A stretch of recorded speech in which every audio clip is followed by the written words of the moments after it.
devant la loi. Alors, la deuxième question sur la démarche des pères de...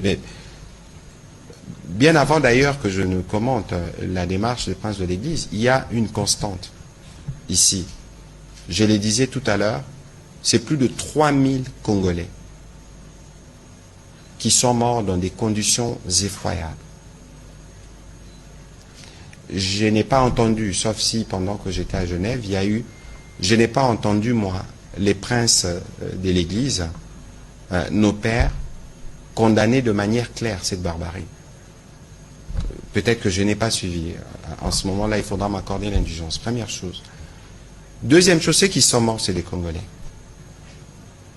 C'est leurs fidèles. Ici, il faut d'abord faire la démarcation entre une démarche qui vise à proposer un pacte social pour la paix et la condamnation des faits d'une horreur, j'allais dire horrible, permettez la formule, de ce qui s'est passé sur place. Lorsque, Oscar, vous êtes dans une maison et que ça brûle, l'urgence est d'abord d'éteindre les feux. Et aujourd'hui, je pense que l'urgence devrait, pour eux, dans les cas de la démarche qui est la leur, de dénoncer d'abord ces mal, ces mal qui vient du voisin que nous connaissons.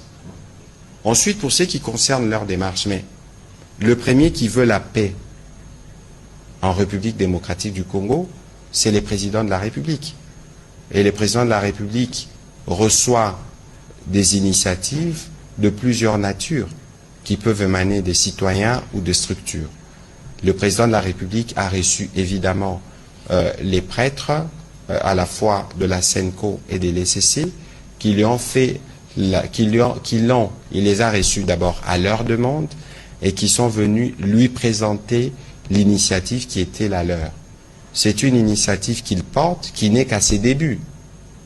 Ils sont allés voir le président les a accueillis et les présidents devraient, le moment venu, réagir à leurs propositions et à leur démarche parce que il est prévu justement qu'on lui donne, qu'on lui fasse le point par rapport à ce qu'ils attendent de lui.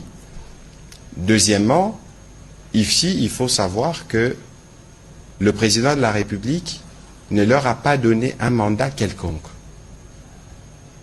C'est une nuance de taille. Ils ont vu le président, ils avaient des propositions, mais le président de la République ne leur a pas donné un quelconque mandat pour l'engager.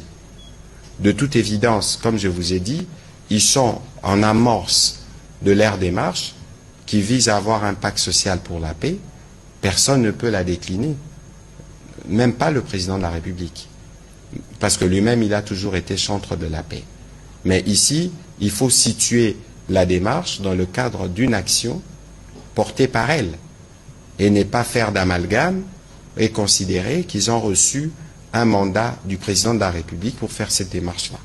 Je crois que l'abbé Chollet, qui s'est exprimé après la réunion avec le président de la République, a été clair là-dessus. Et les choses doivent être comprises dans ces cadres.